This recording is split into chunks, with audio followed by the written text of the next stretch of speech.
Hello my dear students. तो बच्चों, ये है आपका 6th video for class 8th MP board book geography chapter 7। Okay, तो हम जो टॉपिक पढ़ने वाले थे वो है नेचुरल लेवे एंड फ्लड प्लेन। ठीक है, तो लेवे एक्चुअली में क्या होता है बेटा?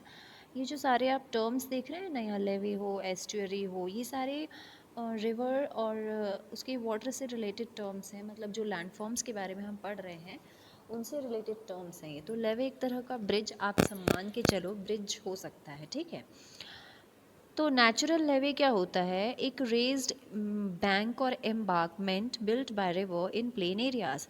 जैसे हम ब्रिजेस बनाते हैं, है ना, वैसे ही नेचुरल ब्रिजेस जो रिवर बनाती है, ओके, थोड़ा सा उठा हुआ पार्ट हो किसी प्लेन एरिया में जो रिवर फ्लो की वजह से बना हो, उसे नेचुरल लेवे कहते हैं। ठीक है, sometimes during the floods the water flows over the embankment से बेटा एक्चुअली में। ठीक है, एम्बैंकमेंट्स एंड स्प्रेड्स वाइडली। तो जब बाढ़ आती है तो पानी जो है बहुत ज़्यादा फ्लो होता है ना, तो पानी रिवर जो है अपने किनारों को तोड़ करके जो है स्प्रेड हो जाती है। तो इससे क्या होता है, काफ़ी बड़े एरिया में जो रिवर के फाइन पार्टिकल्स है वो फैल जाते हैं। अब जब बाढ़ ख़त्म हो जाती है तो ये जो सिल्ट है, ये जो कीचड़ है, आप चिकने पत्थर हैं आप बोल सकते हैं, ये रिवर के किनारों पर इकट्ठा होने लगता है। ठीक है, और इसे ही हम फ्लड प्लेन कहते हैं। ठीक है, Ganga Brahmaputra plain is made in same way. तो रिवर गंगा ब्रह्मपुत्रा प्लेन जो है, प्लेन का मतलब होता है रिवर का किनारा होगा, लेकिन किनारा ही बहुत बड़ा एरिया होगा वहाँ पर। ठीक है, हो सकता है शहर भी बसे हों, इतना बड़ा हो सकता है। तो इसी तरह से बना है। In the lower course of river slightest slackening of speed at once result in deposition so that silt accumulates at the bottom and the sides of the river. तो यही मैंने आपको बताया बेटा कि रिवर जब बाढ़ आती है और जब रिवर शांत होती है तो ये सारा सिल्ट जो है वो रिवर अपने किनारों पर इकट्ठा करती जाती है, और ये काफ़ी समय बाद ये जो है एक तरह का प्लेन बन जाता है। After a long time, the bed of the river is raised and it flows at the higher level than plains on other side. काफ़ी समय बाद रिवर का एक किनारा जो है, आप उसे बोल सकते हैं, एक बैंक आप बोल सकते हैं, काफ़ी हायर लेवल तक रेज हो जाता है। ठीक है, उठ जाता है। नेक्स्ट हम देखेंगे, ओके बच्चों, तो अब नेक्स्ट हम देखेंगे दैट इज़ डेल्टा। तो जब रिवर सी या लेक में एंटर करती है तो उसकी स्पीड कम हो जाती है, सभी को पता है ये। ठीक है, अपने साथ साथ रिवर बहुत सारा मड भी कैरी करती है, कीचड़। ठीक है, slow carrying capacity of water become an obstacle and divide the river into numerous branches called distributaries. अब रिवर जब अपने साथ इतना सारा कीचड़ पत्थर कैरी करती है तो ये जो है रिवर का जो फ्लो है ये कम कर देते हैं ये सब मटेरियल। साथ ही साथ रिवर को छोटे छोटे पार्ट में रिवर ब्रेक हो जाती है। ठीक है, डिवाइड हो जाती है ब्रांचेस में। इन ब्रांचेस को कहते हैं हम distributaries. As you can see in the diagram, ये एक रिवर है मेन, है ना, यहाँ से आके ये देखिए ये ब्रेक हो गई ऐसे छोटी छोटी डिस्ट्रीब्यूटरीज में, है ना, वितरिका हिंदी में बोलते हैं, ऐसे ब्रेक हो गई। अब तो इस तरह से रिवर ब्रेक हो जाती है क्योंकि रिवर के पास और कोई ऑप्शन ही नहीं है। इतना स्लो यहाँ पर वाटर रिवर फ्लो होता है, इतना ज़्यादा स्लो कि रिवर जो है ब्रेक हो जाती है डिस्ट्रीब्यूटरीज में। Okay, it deposits the all the load at its mouth giving rise to the formation of delta. इस तरह से रिवर जो है डिस्ट्रीब्यूटरीज में ब्रेक होती है कि ये एक ट्रायंगुलर फीचर बना लेता है, जिसमें आपको दिखेगा एक फैन शेप दिखेगा कि एक तरह से एक माउथ से काफ़ी सारी जो है रिवर्स निकली हुई हैं। ठीक है, तो ये आप डायग्राम में देख ही पा रहे होंगे, एक फैन शेप टाइप आपको स्ट्रक्चर दिख रहा है, इसे ही हम डेल्टा बोलते हैं। ठीक है, तो हमारे यहाँ गंगा ब्रह्मपुत्र डेल्टा जो है सबसे बड़ा है ना। Then we have Nile delta, we have Mississippi delta. तो ये कुछ डेल्टाज हैं जो काफ़ी बड़े हैं। ओके, नेक्स्ट हम देखेंगे एस्ट्यूअरी। तो एस्ट्यूअरी को हिंदी में मुहाना कहते हैं। Some of the rivers do not form delta at their meeting point. कुछ rivers meeting point पर deltas नहीं बनाती हैं, even वो बड़ी होती जाती हैं, चौड़ी होते जाती हैं। ठीक है, such rivers become wider at their meeting point with the sea. मतलब sea जहाँ समुद्र के पास जहाँ वो मिलती हैं वहाँ पर वो और फैल जाती हैं, चौड़ी हो जाती है। ठीक है, sea waves sweep away the water of the river into the sea. Deep sea, अब समुद्र का जो पानी होता है वो रिवर के वाटर को अपने अंदर समा लेता है, ठीक है। Most of these places remain lower, लेकिन कई एरियाज में अनइवन सरफेस की वजह से कुछ एरियाज में प्रॉपर स्वीपिंग रिवर की जो है वो नहीं हो पाती है, और इसे ही हम एस्टुअरी कहते हैं। Okay, most of these places remain okay. तो हाँ, इंडिया में Narmada Tapti form estuaries at their meeting point. तो अगर हम इंडिया में रिवर्स की बात करें तो नर्मदा है, ताप्ती है, ये जब सी के पास मिलती हैं तो ये वहाँ पर एस्टुअरीज बनाती हैं, राइट। चलिए आगे देखते हैं हम functions of the glacier. Glacier के क्या फंक्शंस होते हैं।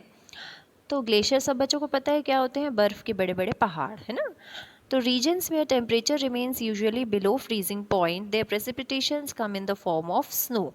तो it's very common thing कि जहाँ पर मौसम बिल्कुल ठंडा होता है वहाँ बारिश नहीं, वहाँ बर्फ़ गिरती है, स्नोफॉल होता है, ठीक है। तो ऐसे जो एरियाज़ होते हैं ना, स्लो क्लैड एरियाज़ कहते हैं।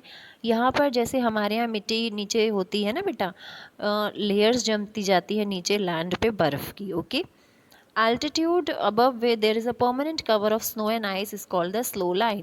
तो ऐसे एरियाज़ को हम स्नो लाइन कहते हैं, जहाँ पर आप खड़े भी जिस जगह पर हो तो उसके नीचे कईयों लेयर होती हैं किसकी, सॉइल की, सॉरी स्नो की। ओके, तो snow line exits over a permanent dwelling of snow. तो यहाँ पर परमानेंटली बर्फ जो है जमी रहती है।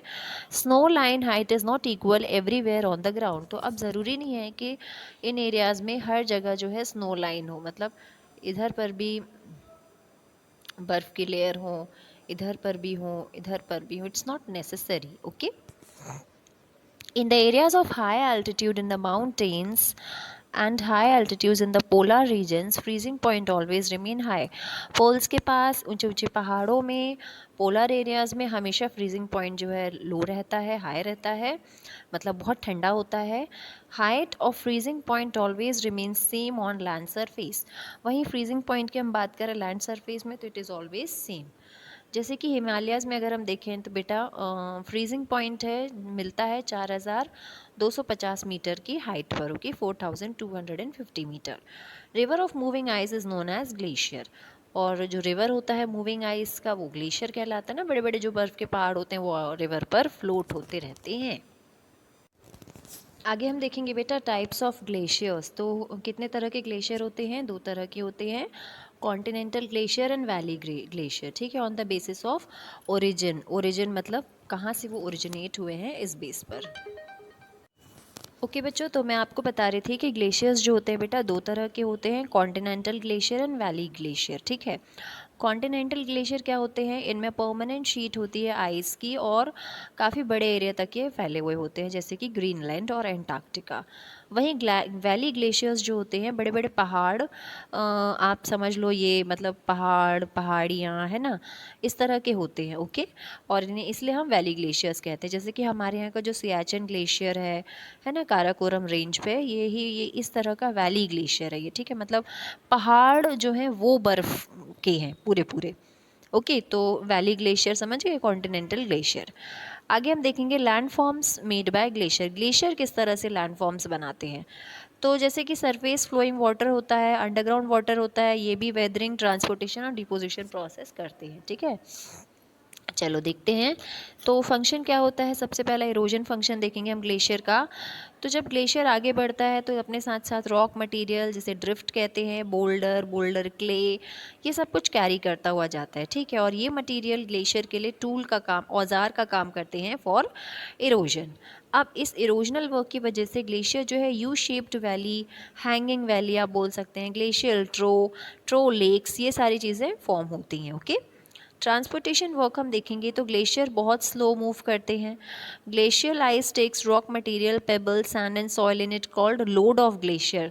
तो ग्लेशियर्स जब मूव करते हैं तो ग्लेशियर के साथ जो मटेरियल मूव करता है उसे लोड ऑफ ग्लेशियर कहा जाता है। ओके, डिपोजिशन वर्क देखेंगे हम ग्लेशियर्स का। तो जब ग्लेशियर मेल्ट होते हैं तो इनकी लेयर्स जो है वो निकल निकल के वैलीज बनाती हैं। Okay, landform made by such deposition is called moraines. तो इस तरह से लैंडफॉर्म जो बनते हैं उन्हें हम मोरेन्स कहते हैं। देखो डायग्राम में आप देख पा रहे होंगे, ठीक है। तो मोरेन भी यहाँ पर कुछ टाइप्स के होते हैं, 4 टाइप के होते हैं, moraine, lateral, medial and terminal. Okay, तो जब ग्लेशियर मेल्ट होता है तो जो डेब्रीज होती है वो कलेक्ट हो जाती हैं। डेब्रीज मतलब जो मटेरियल होता है पूरा वो कलेक्ट हो जाता है। लैंडफॉर्म जो बनाता है वो मोरेन कहलाता है। ये शार्प होते हैं और राउंड शेप के होते हैं। वहीं लेटरल मोरेन्स की अगर हम बात करें तो material deposited on either side of glacier. Either मतलब ऑपोजिट साइड में या किसी भी साइड में ग्लेशियर के जब मटेरियल इकट्ठा होता है तो उसे हम लेटरल मोरेन कहते हैं। वहीं मीडियल मोरेन क्या होता है, जब दो ग्लेशियर अलग अलग टाइप के ग्लेशियर्स साइड से ज्वाइन होते हैं तो ये मीटिंग पॉइंट जो होता है इनका दैट इज़ मीडियल मोरेन बन जाता है। वहीं टर्मिनल मोरेन की अगर हम बात करें, material dropped at the end of a valley glacier is in the form of ridge is called terminal moraine. Material जब ग्लेशियर फ्लो होता है तो जो मटेरियल यहाँ पर ड्रॉप किया जाता है, छूट जाता है, ठीक है, एंड में वैली ग्लेशियर के, तो यहाँ पर एक छोटा सा मतलब एक रिच फॉर्म करता है ये, है ना, एरिया बनाता है, that is known as terminal moraine. These could be seen only when the glacier melt and flow like water. और ये एरियाज हमें कब देखने मिलते हैं बच्चों, जब ग्लेशियर मेल्ट होते हैं और ग्लेशियर का वाटर जो है पूरी तरह से फ्लो होने लगता है, ठीक है। चलो, ग्लेशियर हो गया। अब हम देखेंगे फंक्शंस ऑफ ग्राउंड वाटर। तो इस टॉपिक को हम अपने नेक्स्ट वीडियो में कवर करेंगे। तब तक के लिए थैंक यू सो मच।